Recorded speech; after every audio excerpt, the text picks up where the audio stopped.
Do we have ourselves a new contender for Movie of the Year so far?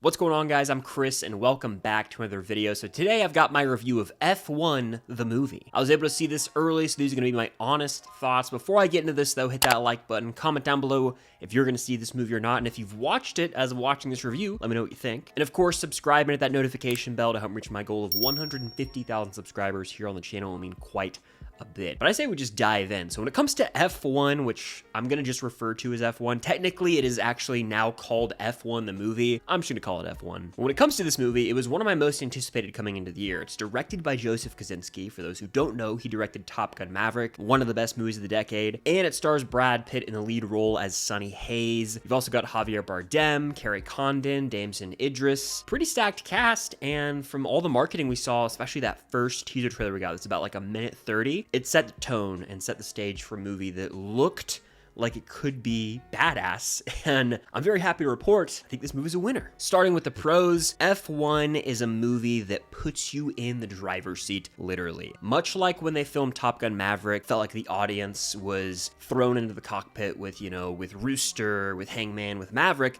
I feel similarly, except in the world of F1 and racing. Like with Sonny Hayes, when his character is driving in an intense moment. Feels like we're right there with him. Because of the way the film was shot, these cameras were put inside the cars, so you're getting that driver POV, and it feels like you're going 180 miles an hour with these drivers, which automatically elevates the intensity of the movie, the stakes, puts your interest up a notch. It really is immersive and unlike anything we're seeing. So Joseph Kosinski tackled fighter jets, F1. I don't know what other mode of transportation he could take on, but I'm here for it. Like a roller coaster enthusiast movie, that could be something new. But Brad Pitt's front and center here. He's the star of the show as Sonny Hayes, and I've been a Brad Pitt guy for as long as I can remember. I think that he is the king of cool in like every movie. A lot of that stems from my love for Once Upon a Time in Hollywood when he plays Cliff Booth, but here he's the older veteran racer who's got a bit of an edge to him, kind of a hot shot, at least he was at one point in his time, and he's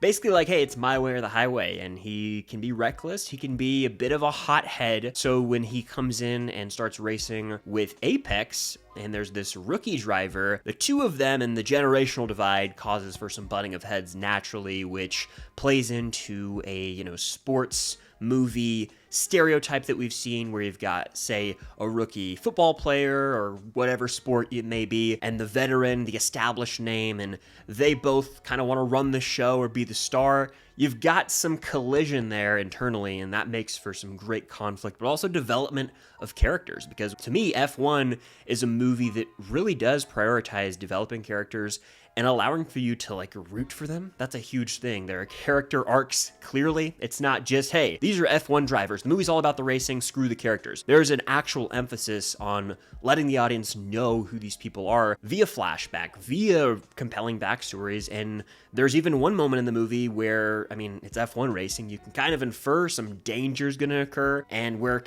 drivers are put in these moments of peril, where the audience, a hush almost falls over the crowd because of how intense and locked in you are to moments where fates might be up in the air. Like, there genuinely are moments of terror, and it puts into perspective how scary it is to be an F1 driver. I am no F1 expert. I actually don't know much about it at all, but I saw the movie with my brother who knows more about it, and so after the fact, he was kind of explaining to me some of the technology behind how these cars are able to go at such high speeds and the tires, all that jazz.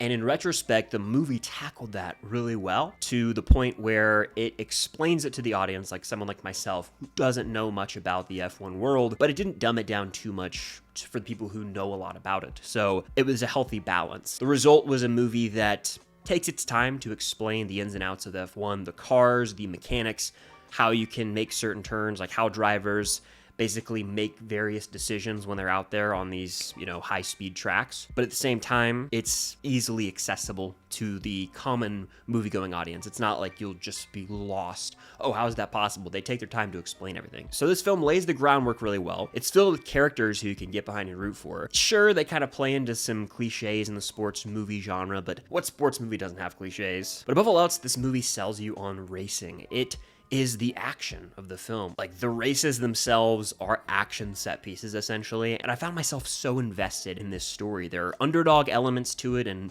automatically, I love a good underdog story. I think Rocky, I think The Karate Kid.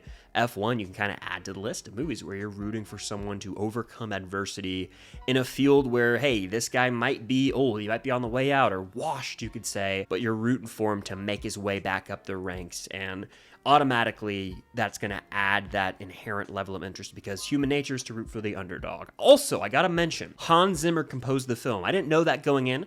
I saw his name on the opening titles. I was like, here we go. And his score was pulse pounding. I mean, Hans Zimmer doesn't miss. If every movie could be composed by Hans Zimmer, the world would be a better place. Let's be real. It is a great score. There's like a main theme that a few versions of that play throughout, and it gave me chills, safe to say. And I was at a certain point in this movie, I was sitting there in the theater about 15-ish minutes in probably. There's an opening race scene that set the tone perfectly, and then we go into the like delayed opening credits, if you will. And in that moment, I was like, this movie could be something special. And I think when I go back and rewatch it, I'll be even higher on the movie than I already am, but it's not perfect. The con I have, the major one, is the movie is 2 hours and 35 minutes. That's not a bad thing, but there are some pacing issues, in my opinion, around transitioning from the second to third act. There's a certain event that occurs in the movie, and then something similar happens. I'm not going to spoil anything, but it felt a bit redundant. It was almost like we've tackled this one plot point, but we have to do it again with another character who's already experienced something like this earlier in his life. And so it was like, okay, we're kind of just retreading ideas and scenes that have already taken place in the movie. So in a sense, it kind of felt like a detour, and the pacing slowed down drastically. It hit a speed bump, if you will. The movie still ends on a high note, but to me, they could have probably shaved 15, 25 minutes off the movie. They could have had it a tight 2 hours, all for the better, because it wasn't full throttle from the jump. It starts full throttle, and then you have some race sequences where you're like, hell yeah, this is awesome. Then the movie slows down a little too much for my liking. To me, a movie like this, or say a Top Gun Maverick,